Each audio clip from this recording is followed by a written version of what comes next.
Forever, he's decided. He's joining us as our permanent business correspondent. You're never going to get rid of him. Good to have you with us. No, we're never going to get rid of him. Start with Ukraine. The ongoing protests having an effect on the country's borrowing costs, aren't they? Yeah, investors worried about their holdings of Ukrainian government debt after the recent anti-government protests that we've been seeing in the country.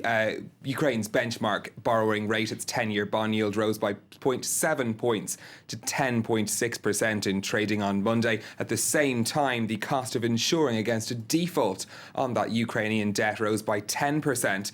Now, investors say political instability is just adding to the existing problems in the Ukrainian economy, namely the widening budget deficit being one of the main concerns for investors, but these latest events pushing up that chance of a default, which is sending those borrowing costs higher. Let's have a look at the markets. What's happening on those? Well, strong factory production data from the United States is actually affecting trading in Asia today. That's because investors are fearful the Federal Reserve might take in this good news, perhaps reduce its massive stimulus program. That's sent most of the markets to record highs in recent months. You can see the Nikkei is up, though that's because of the weakening yen, and the Shanghai Composite also up, largely due to gains in the pharmaceutical sector.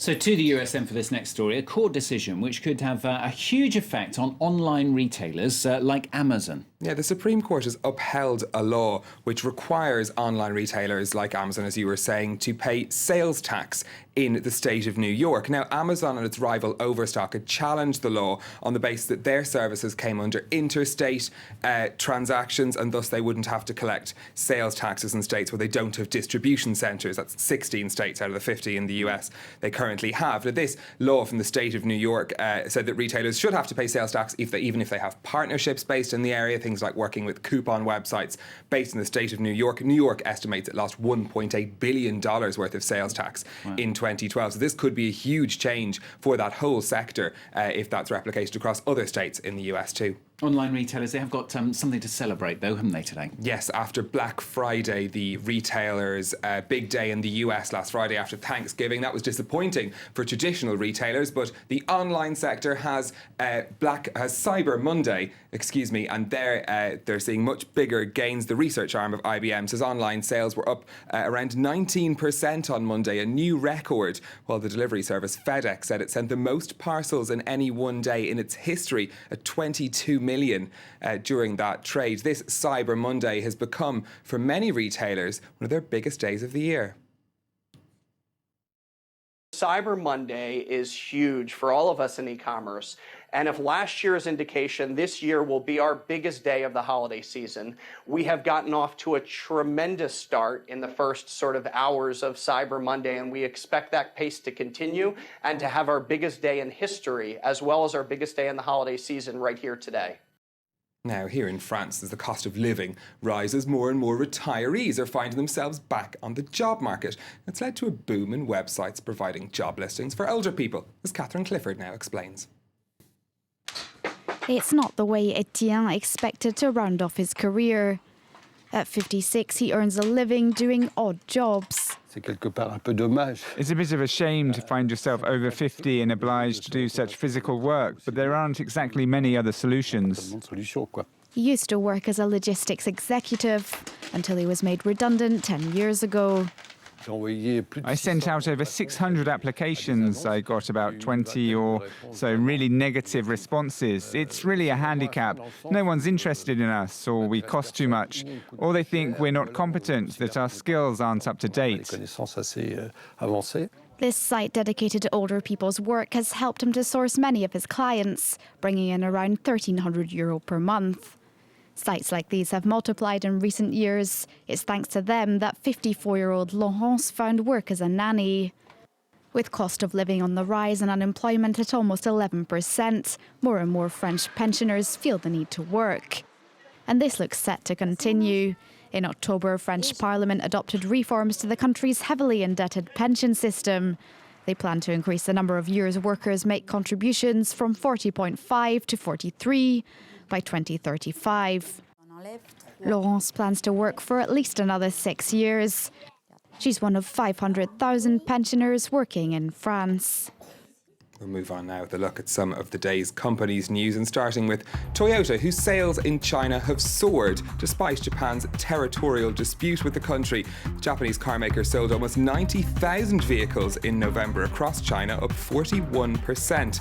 That's in sharp contrast to the last time tensions between Tokyo and Beijing flared up in 2012, when Toyota's sales suffered. The French conglomerate Lagardère and Germany's Daimler are going on trial for alleged insider trading here in France. A French court wants them to answer allegations over the 2006 sale of shares in aerospace giant EADS. They're alleged to have sold the shares knowing the subsidiary Airbus was encountering problems with its A380 Super Jumbo.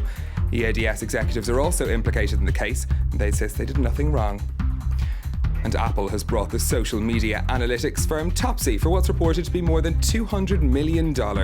It's not known what the iPhone maker will do with the company, but it's thought to be linked to the firm's new music streaming service.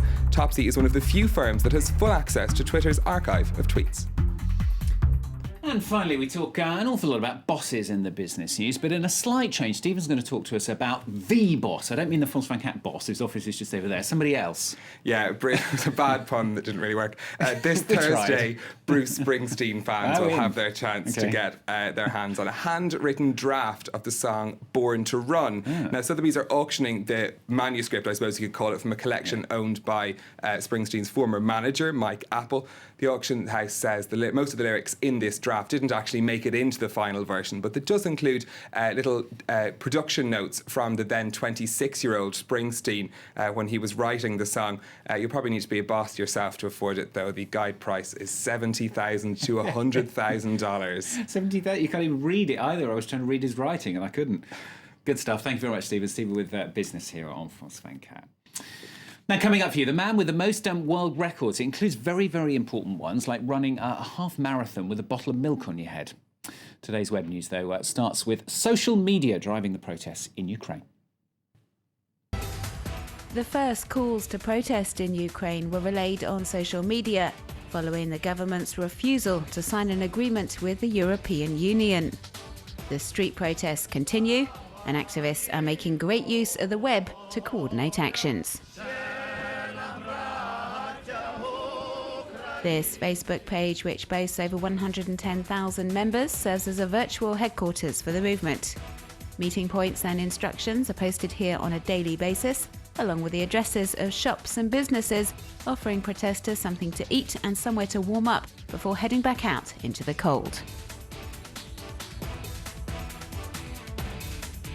And with people from all over the country coming to Kiev to join the pro-Europe movement, residents of the capital are using this Facebook page to find the protesters a place to stay. And social media platforms also bear witness to the scale of the mobilisation and the protest actions undertaken. Demonstrators have decorated the Christmas tree in Independence Square, for example, covering it in yellow and blue, the colours of the Ukraine and European Union flags.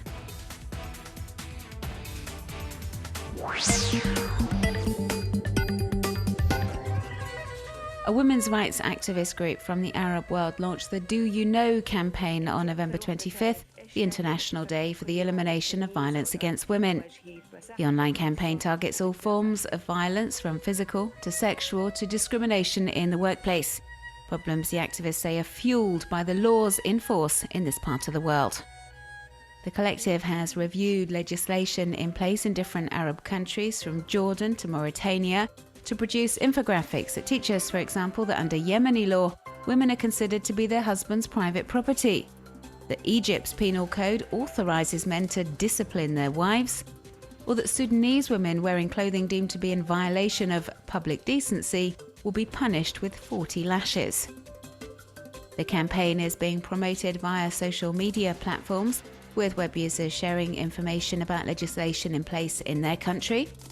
Others are showing their support through photos, like this Syrian man, for example, who's holding a sign to say he thinks beating a woman is a sign of weakness and not of manliness. The UN agency UN Women has posted a series of videos online denouncing forced marriages and domestic violence, claiming 7 out of 10 women have already been subjected to some form of violence.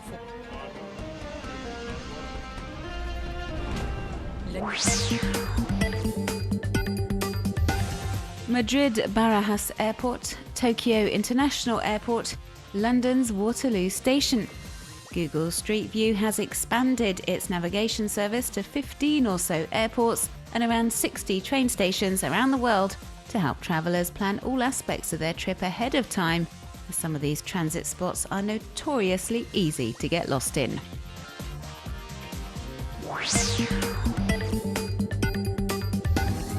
American web user Lindsay Fisher started the Glasses for Noah Facebook page when her son, Noah, refused to wear his glasses. The aim was to get friends and family to post photos of them wearing a pair of specs to show the 4-year-old that wearing them really wasn't a big deal. But the page was soon full of scores of pics posted by complete strangers, keen to show Noah that anyone can have problems with their eyesight. Children, adults, even superheroes.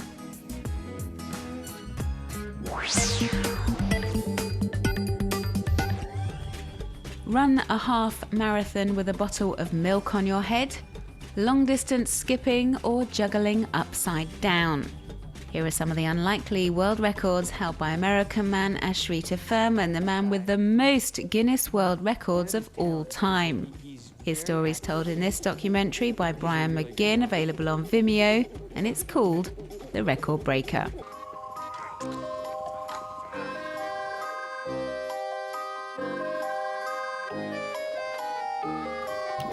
A man obviously with a lot of time in his hands. I wonder what he'll break next. That's Web News on France 24. Coming up for you, the very latest news from Thailand. We've just been hearing, in fact, in the last few minutes, the protest leader saying the campaign will continue until the Thaksin regime is driven out. The latest on that after the break on France 24.